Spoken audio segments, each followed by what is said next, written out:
美食台的朋友，大家好，我是杰森。今天教大家做一个名菜——无锡排骨。做法不难，重在调味。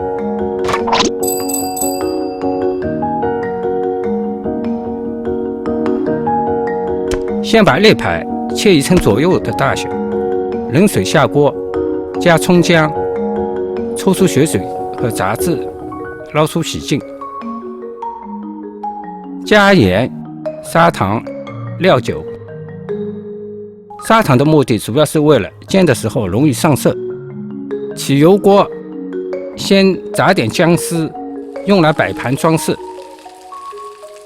再下排骨，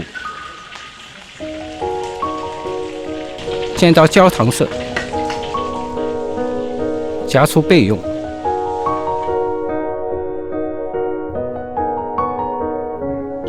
留底油，爆香姜片、葱段、八角、香叶、桂皮、小茴香，放入排骨，再加冰糖、红曲粉、生抽、老抽、盐、料酒，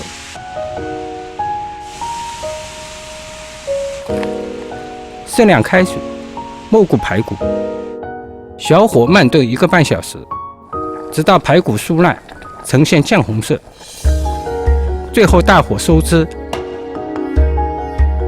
淋少许包围油，就可以装盘。